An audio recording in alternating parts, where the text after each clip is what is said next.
65 గ్రామీణ మండలాలకు వర్తింపు చేస్తూ 12,760 గ్రామ పంచాయతీలలో ఎన్ఆర్ఈజీఎస్ అమల్లో ఉంది అధ్యక్ష.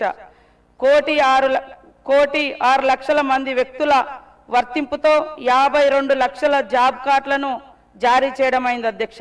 మొత్తం జాబ్ కార్డులలో గత 3 ఆర్థిక సంవత్సరాల్లో పని కోసం 32.56 లక్షల జాబ్ కార్డులు అధ్యక్ష. ఇందులో 54.7 లక్షల వేతనదారులు పని కోసం నివేదించి పనులలో ఉన్నారు అధ్యక్ష. రాష్ట్రంలో గత 2 సంవత్సరాలలో 92,212 జాబ్ కార్డులను జారీ చేయడం జరిగింది అధ్యక్ష.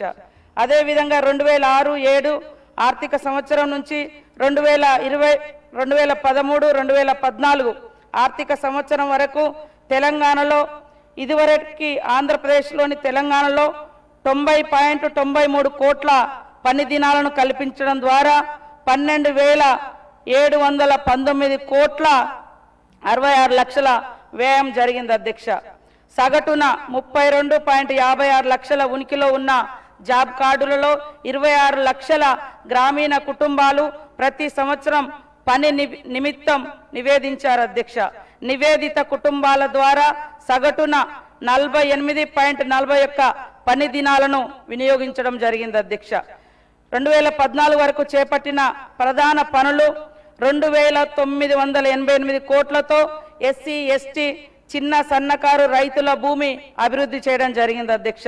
అదేవిధంగా 1,842.18 కోట్లతో సీసీ రోడ్లు, వ్యవసాయ క్షేత్రాలకు రోడ్లు, మెటల్ రోడ్లు, మున్నగు వాటితో పాటు గ్రామీణ అనుసంధాన ప్రాజెక్టులను కూడా ఏర్పరచుకోవడం జరిగింది అధ్యక్ష. 1,316 కోట్లతో సాగునీటి చెరువుల పునరుద్ధరణ, 1,051 కోట్లతో భూమిని లెవెలింగ్ చేయడము, 773 కోట్లతో క్షేత్ర మరియు ఫీడర్ ఛానళ్లు, 503.3 కోట్లతో మొక్కలు నాటడం, 224 కోట్లతో వ్యక్తిగత మరుగుదొడ్ల నిర్మాణం జరిగింది అధ్యక్ష. 2014 నుంచి ఈ రోజు వరకు ఎంజీఎన్ఆర్ఈజీఎస్ తెలంగాణలో 141.50 కోట్ల పని దినాలను కల్పిస్తూ 39,176.7 కోట్ల వ్యయాన్ని ఖర్చు చేయడం జరిగింది అధ్యక్ష. సగటున 25.8 లక్షల గ్రామీణ కుటుంబాలు వార్షికంగా పని కోసం నివేదికంగా సగటున 45.6 పని దినాలు నివేదించిన కుటుంబాలకు పని లభ్యమైంది అధ్యక్ష. 14-15 సంవత్సరం నుండి ఈ రోజు వరకు తెలంగాణలో చేపట్టిన ప్రధాన పనులలో 6,936 కోట్లతో సీసీ రోడ్లు, వ్యవసాయ క్షేత్రాలు, మున్నగు వాటికి రోడ్లతో పాటు గ్రామీణ అనుసంధాన ప్రాజెక్టు చేయడం జరిగింది అధ్యక్ష. 3,870 కోట్లతో సాగునీటి పునరుద్ధరణ కూడా చేయడం జరిగింది అధ్యక్ష. అదేవిధంగా 3,863.17 కోట్లతో మొక్కలు నాటడాన్ని చేపట్టడం జరిగింది అధ్యక్ష. ఇలా మళ్ళీ ప్రతి సంవత్సరం మనము ఫీడర్ ఛానల్స్ కానీ మరి అదేవిధంగా భూసారం తేమ పరిరక్షణ పనులు, భూమి లెవెలింగ్ చేయడము, అదేవిధంగా వ్యక్తిగత మరుగుదొడ్ల నిర్మాణము, ఈ రకంగా ప్రతి సంవత్సరం కోట్లల్లో మరి ఉపాధి హామీ ద్వారా పనులను మనం చేసి పారదర్శకతంగా జవాబుదారితనానికి, ఉత్పాదకత మరియు మన్నికైన ఆస్తులను కల్పించడానికి అత్యధిక ప్రాధాన్యతనిస్తూ పథకం అమలులో దేశంలోనే తెలంగాణ ముందంజలో ఉంది అధ్యక్ష. పథకాన్ని సమర్థవంతంగా అమలు చేయడంలో రాష్ట్ర ప్రభుత్వం, జిల్లాలు, మండలాలు, గ్రామ పంచాయతీలు జాతీయ స్థాయిలో వివిధ అవార్డులు కూడా పొందడం జరిగింది అధ్యక్ష. 2020-25 పనుల జాతర కూడా ఈ ప్రభుత్వం చేపట్టడం జరిగింది అధ్యక్ష. 2020-25 పనుల జాతర ఆగస్టు 22వ తేదీ నుండి పాటించే గ్రామ పంచాయతీలన్నిటిలో వివిధ ఎన్ఆర్ఈజీఎస్ పనులను ప్రారంభించడం జరిగింది అధ్యక్ష. 2,005 కోట్ల అంచనా వ్యయంతో 13,552 పనులను ప్రారంభించి దాదాపుగా 1,994 కోట్ల విలువ గల 88,037 పనులను చేపట్టడం జరిగింది అధ్యక్ష. అదేవిధంగా మొత్తం మీద గ్రామాల సమగ్ర అభివృద్ధి కోసం దాదాపు 2025లో మరి 2,119 కోట్ల విలువ గల 101,589 పనులను ఉపాధి హామీ చట్టం ద్వారా చేపట్టడం జరిగింది అధ్యక్ష. ఈ చట్టం స్థానంలో మహనీయుడు మరి మహాత్మా గాంధీ గారి పేరు తొలగిస్తూ కొత్తగా 2025 మరి డిసెంబర్ 1వ తారీఖు నాడు పార్లమెంట్లో విబిజీ రామ్జీ చట్టాన్ని తీసుకురావడం జరిగింది అధ్యక్ష. ఈ చట్టం యొక్క స్వరూపం చూస్తే మరి వికసిత్ భారత్ రోజ్గార్ అజీవికి మిషన్ గ్యారంటీ గ్రామీణ విబిజీ రామ్జీ చట్టం 2025 చట్టాన్ని చేయడం జరిగింది అధ్యక్ష. ఈ చట్టం యొక్క లక్ష్యాలు కేంద్ర ప్రభుత్వం చెప్తున్న తీరు చూసినప్పుడు నైపుణ్యం లేని శ్రామిక పని కోసం స్వచ్ఛందంగా పనిచేసే వయోజన సభ్యులు ఉన్న ప్రతి కుటుంబానికి ఆర్థిక సంవత్సరానికి 125 రోజుల వేతన ఉపాధిని అందించేందుకు ఈ చట్టం హామీ ఇస్తుందని చెప్పడం జరుగుతుంది అధ్యక్ష. పబ్లిక్ వర్క్స్ ద్వారా సాధికారత, వృద్ధి, సమీకృతం, సంతృప్తితను ప్రోత్సహించడం ద్వారా వికసిత్ భారత్ జాతీయ గ్రామీణ మౌలిక సదుపాయాల స్టేక్ను ఏర్పాటు చేయడం, వ్యవసాయ సీజన్లో తగినంత వ్యవసాయ కూలీల లభ్యతను అందుబాటులో ఉంచి 60 రోజులు మరి జీ రామ్జీ చట్టం ద్వారా ఎలాంటి పని హక్కు కల్పించకూడదని నూతనంగా వచ్చిన జీ రామ్జీ చట్టం చెప్తా ఉంది అధ్యక్ష. ప్రధానమంత్రి గతిశక్తితో అనుసంధానించబడిన వికసిత గ్రామ పంచాయతీ ప్రణాళికల ద్వారా సమీకృత సంతృప్తి ఆధారిత ప్రణాళిక మొత్తం ప్రభుత్వ సేవలను సంస్థీకరించడం, అదేవిధంగా బయోమెట్రిక్ ప్రమాణీకరణ, మొబైల్ ఆధారిత వర్క్ సైట్ పర్యవేక్షణ, రియల్ టైం ఎంఐఎస్ డాష్బోర్డులు, క్రియాశీలక ప్రజా బహిర్గతం ప్రణాళిక ఆడిట్లు, తప్పుడు ప్రమాదపు తగ్గింపు కోసం కృత్రిమ మేధస్సును ఉపయోగించడం వంటి సమగ్ర డిజిటల్ పర్యావరణ వ్యవస్థ ద్వారా పాలన, జవాబుదారీతనం, పౌరుల భాగస్వామ్యాన్ని ఆధునీకరిస్తామని ఈ చట్టం ద్వారా చెప్తా ఉన్నారు అధ్యక్ష. 2025 విబిజీ రామ్జీ చట్టం యొక్క ముఖ్య లక్షణాలు: రాష్ట్రాల ప్రకటన, నియమాల ప్రకటన తేదీ నుండి 6 నెలల వ్యవధిలో రాష్ట్రాలు ఈ పథకాన్ని ప్రకటన చేయాలని మరి కేంద్రం ఆదేశించడం జరిగింది అధ్యక్ష. అదేవిధంగా నిధుల విధానం, నిధులు ఇప్పటి వరకు 100% కేంద్ర ప్రభుత్వం మహాత్మా గాంధీ గ్రామీణ ఉపాధి హామీ పథకంలో 100% కేంద్ర ప్రభుత్వమే నిధులు విడుదల చేసేది అధ్యక్ష. ఇప్పుడు కొత్త చట్టంలో కేంద్ర ప్రభుత్వం రాష్ట్రాల మధ్య నిధుల భాగస్వామ్య విధానం 60-40 లాగా 60-40 లాగా ఉండాలని, 60% కేంద్రం 40% ఇప్పుడు రాష్ట్రం భరించాలని ఈ చట్టం చెప్తుంది అధ్యక్ష. దీని ప్రకారం చూస్తే మనము గతంలో ఉన్న చట్టం 100 రోజులు కేంద్ర ప్రభుత్వం ఇస్తే ఇప్పుడు 125 రోజులు పెంచినమని చెప్పినప్పటికీ ఈ నిష్పత్తి ప్రకారంగా చూసినప్పుడు 75 రోజులు మాత్రమే కేంద్రం పైన భారం పడుతుంది, 50 రోజులు స్టేట్ గవర్నమెంట్ మీద భారం పడుతుంది అధ్యక్ష. పథకం అమలు కోసం సిబ్బంది, పరిపాలన, సంస్థాగత వ్యవస్థ మద్దతు కోసం మొత్తం పనుల వ్యయంలో పరిపాలక భాగాన్ని 6% నుండి 9% పెంచినట్టుగా కేంద్ర ప్రభుత్వం ఆ చట్టంలో చూపించడం జరిగింది అధ్యక్ష. 6% గతంలో ఎంజీఎన్ఆర్ఈజెస్ లో 6% 100% కేంద్ర ప్రభుత్వం భరించింది అధ్యక్ష. ఇప్పుడు మరి 60-40 రేషియోలో 9% పెంచిన దాంట్లో మనం చూసినప్పుడు కేంద్రం మీద కేవలం 5% మాత్రమే భారం పడుతుంది అధ్యక్ష. ఈ పరిపాలనా విభాగానికి సంబంధించినటువంటి సాలరీస్ కానీ, అడ్మినిస్ట్రేషన్కి సంబంధించి కానీ. అదేవిధంగా సాధారణ కేటాయింపులకు సంబంధించి కేంద్ర ప్రభుత్వం ప్రతి రాష్ట్రానికి లక్ష్య పరిమితులతో మరి అంటే కొన్ని షరతులతో కూడినటువంటి మిశ్రమ సూచిక ఆధారంగా నియమబద్ధ కేటాయింపులను చేస్తుంది అధ్యక్ష. ఆమోదించిన నియమావళి కేటాయింపుల కంటే ఎక్కువ ఖర్చు రాష్ట్ర ప్రభుత్వ బాధ్యతగా ఉంటుంది అధ్యక్ష.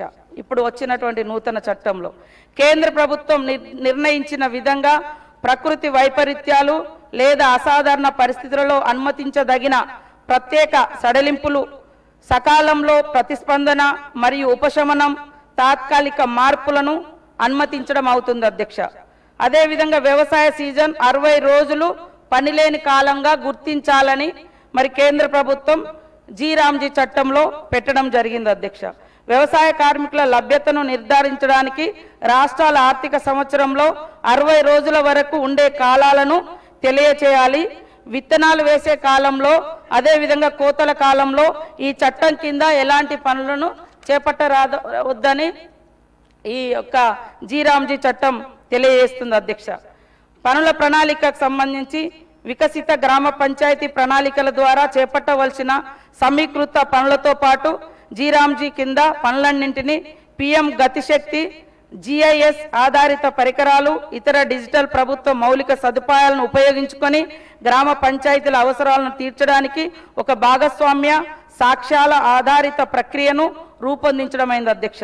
ఉత్పాదకత, స్థితి స్థాపకత పరివర్తన కలిగించే గ్రామీణ ఆస్తులను ఏర్పాటు చేసి వికసిత భారత్ 2047 విజన్తో అనుగుణంగా బ్లాకు, జిల్లా, రాష్ట్ర స్థాయిలో ప్రణాళికలను వికసిత్ భారత్ జాతీయ గ్రామీణ మౌలిక సదుపాయాల స్టాక్లో సమగ్రపరచాలి అధ్యక్ష. ఇంతకుముందేమో గ్రామ పంచాయతీలు వాళ్ళకి ఏం కావాలో వాళ్ళు నిర్ధారించి పైకి పంపేది. ఇప్పుడు అక్కడ వాళ్ళు ఏం చెప్తారో అది మీరు అమలు చేయాలని పైనుంచి ఇప్పుడు పెట్టినటువంటి చట్టంలో ఉంది అధ్యక్ష. అమలు ముసాయిదా గ్రామ పంచాయతీ ప్రాథమికంగా అమలు బాధ్యతను పోషిస్తుంది అధ్యక్ష.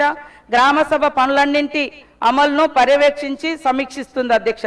బ్లాక్ స్థాయి ప్రణాళికలు ప్రతిపాదనల ఏకీకృతం చేయడం, సమీకరణను సులభతరం చేయడము, ఇంటర్మీడియట్ బ్లాక్ పంచాయతీలు, మండల పరిషత్తులు దృష్టి సారిస్తుంది అధ్యక్ష.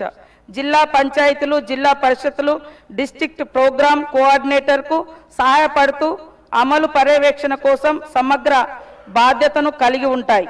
డిస్ట్రిక్ట్ ప్రోగ్రామ్ కోఆర్డినేటర్ జిల్లా స్థాయిలో కార్యక్రమాలన్నింటినీ అమలు పర్యవేక్షణ సమన్వయం కోసం బాధ్యత వహిస్తారు. ప్రోగ్రామ్ ఆఫీసర్ బ్లాక్ స్థాయిలో అమలు పర్యవేక్షణ సమన్వయం కోసం బాధ్యత వహిస్తారు. రాష్ట్ర గ్రామీణ రోజ్గార్ గ్యారంటీ మండళ్లు, స్టీరింగ్ కమిటీలు చట్టంలోని నిబంధనలను సమీక్షించడం, పర్యవేక్షించడం, సమర్థవంతంగా అమలు చేయడం కోసం రాష్ట్ర గ్రామీణ రోజ్గార్ గ్యారంటీ మండళ్లను ఏర్పాటు చేయాలని ఈ చట్టం నిర్దేశించడం జరిగింది అధ్యక్ష. నిబద్ధత, నియమబద్ధ కేటాయింపులు, సమీకరణలు అట్టి ఇతర విషయాలకు సంబంధించిన అంశాలపై సిఫార్సు చేయడానికి రాష్ట్ర స్థాయి స్టీరింగ్ కమిటీలను ఏర్పాటు చేయాలని నిర్దేశించడం జరిగింది అధ్యక్షత. అదేవిధంగా తప్పనిసరి బయోమెట్రిక్ అటెండెన్స్, ఆస్తులకు geo tagging, real time MIS డాష్బోర్డులు, పబ్లిక్ డిస్క్లోజర్లు, సామాజిక తనిఖీలు, AI ఆధారిత ప్రణాళిక పర్యవేక్షణ, ఫిర్యాదుల పరిష్కార యంత్రాంగం అధ్యక్ష. అదేవిధంగా జీలో ఉన్నటువంటి కొన్ని ప్రతికూల అంశాలు చూసినప్పుడు మరి MGNREGS కింద గ్రామ సభల ఆమోదాలు, ఉపాధి కోసం మరి కూలీలు డిమాండ్ ప్రాతిపదికన కార్మిక బడ్జెట్ను రూపొందించడం అయ్యేది అధ్యక్ష. గతంలో చూసినప్పుడు టోటల్ బడ్జెట్లో కేంద్రం 4% NREGS కింద ఉండేది అధ్యక్ష. ఇప్పుడు కేవలం 1.37% మాత్రమే ఇప్పుడున్నటువంటి బడ్జెట్లో ఉంది అధ్యక్ష. డిమాండ్కు బదులుగా ఉద్దేశిత ప్రమాణాల ప్రాతిపదికన డిమాండ్ ఆధారిత లీగల్ ఫ్రేమ్వర్క్ నుండి కేంద్ర ప్రభుత్వం ద్వారా సాధారణ బడ్జెట్ కేటాయింపులకి మరి VBG అమలును మార్చుతుంది అధ్యక్ష. సాధారణ కేటాయింపుల మేరకు వేతన ఉపాధికి రాష్ట్రం పరిమితం చేయాల్సిన అవసరం ఉంది. నిధుల విధానంలో మార్పు, NREGS కింద 100% వేతన అంశానికి 100% కేంద్రం ఇచ్చేది అధ్యక్ష. 75% మెటీరియల్ అంశానికి కేంద్ర ప్రభుత్వం నిధులను అందిస్తుంది అధ్యక్ష NREGS కింద. అదేవిధంగా నిధుల విధానాన్ని జీ చట్టంలో 60-40గా మార్చిన ఫలితంగా కింది రాష్ట్ర ప్రభుత్వంపై అదనపు భారాన్ని, ఉదాహరణకు గతేడాదికి సంబంధించి చూస్తే NREGS కింద రాష్ట్రం వాటా కేవలం 532.13గా మన మీద భారం ఉండే అధ్యక్ష. ఇప్పుడు మరి అదే జీ చట్టం కింద రాష్ట్రం వాటా మరి 2320 కోట్ల ఉంటుంది అధ్యక్ష. అంటే దాదాపుగా 1800 కోట్లు, అంతకుముందు మన మీద భారం 532.13 కోట్ల భారం ఉంటే ఇప్పుడు దాదాపుగా 1800 కోట్ల భారం పడతా ఉంది అధ్యక్ష. ఏదైతే 60-40 రేషియో డివైడ్ చేయడంతో అదనపు భారం రాష్ట్రాల మీద పడడం జరుగుతుంది అధ్యక్ష. సగటున 32.5 లక్షల క్రియాశీలక ఇండ్లలో 1 లక్ష ఇండ్లు ఫ్యామిలీస్కు వార్షికంగా 100 రోజుల పని 100 రోజులు దొరుకుతుంది అధ్యక్ష. అదనంగా 25 రోజుల సదరు 1 లక్ష ఇండ్లకు మాత్రమే లబ్ధి చేకూరుస్తా ఉన్నాయి అధ్యక్ష. 32.5 లక్షల క్రియాశీలక ఇండ్లలో 1 లక్ష ఫ్యామిలీస్కు మాత్రమే ఇది లబ్ధి జరుగుతూ ఉంది అధ్యక్ష. పని ఎక్కువగా ఉన్న వ్యవసాయ కాలంలో ప్రత్యామ్నాయ నైపుణ్యం లేని వేతన ఉపాధి కొరత కారణంగా భూమి లేని కార్మికులకు మరి కూలీ రేట్ల గురించి ఎక్కువ తక్కువ అడిగే శక్తి కూడా ఈ 60 రోజులు పని దినాలు లేకపోవడంతో బేరం ఆడే శక్తిని కూడా కోల్పోతున్నారు అధ్యక్ష. అంతేకాకుండా కేంద్ర ప్రభుత్వం సాధారణ కేటాయింపు కారణంగా వేతన ఉపాధి లభ్యంగా లేని కారణంగా పట్టణ ప్రాంతాలకు మరి నిస్సాయ స్థితిలో వలసలు వెళ్ళేటువంటి పరిస్థితి వస్తూ ఉంది అధ్యక్ష. ఎన్ఆర్జీఎస్ కింద గ్రామీణ ఇండ్లకు ప్రయోజనం కల్పించే వేతన సమగ్ర పనుల నుండి జీరాంజీ కింద వేతన సమగ్ర పనుల సంఖ్యను తగ్గించడం ద్వారా ఆధారిత పనులను కల్పించే దిశగా దృష్టిని మరల్చడమైంది అధ్యక్ష. సాంకేతికతపై ఆధారపడడం పెరిగినందున పథకాన్ని పొందడంలో వేతనం కోరే వారిని మినహాయించడానికి దారి తీస్తుంది అధ్యక్ష. ఇది ఈరోజు మరి ఎంతో గంభీరమైనటువంటి సమస్య. కోట్లాది మంది దేశవ్యాప్తంగా మరి ఇలాంటి మార్పులను వాళ్ళ యొక్క జీవితాలను ప్రభావితం చేస్తుంది. కాబట్టి పేరు మార్పుతో సహా మరి రాష్ట్రాల మీద మొత్తం భారాన్ని వేసినటువంటి పరిస్థితి మనకు. లాస్ట్ ఇయర్ చూస్తే వేతనాలలో కానీ పని కల్పించడంలో కానీ రాష్ట్రాల మీద ఎలాంటి భారం లేదు అధ్యక్ష. 100% కేంద్ర ప్రభుత్వమే భరిస్తూ వస్తుంది ఎంజీఎన్ఆర్జీఎస్ కింద. కానీ ఈరోజు కొత్త చట్టం చూసినప్పుడు పేరు 125 రోజులు పెరిగినట్టుగానే ఉంది. కానీ అందులో 60-40 రేషియో పెట్టిన తర్వాత ఒక్క రోజు కూడా మన మీద భారం ఉండేది కాదు ఇంతకుముందు. ఇప్పుడు 50 రోజులు మనమే పని కల్పించాలి. దాంట్లో మరి 40% అన్ని రకాలుగా భారాన్ని ఆర్థిక భారాన్ని మీరే మోయాలి అని కేంద్రం తెచ్చుకొచ్చినటువంటి నూతన చట్టంలో ఉంది అధ్యక్ష.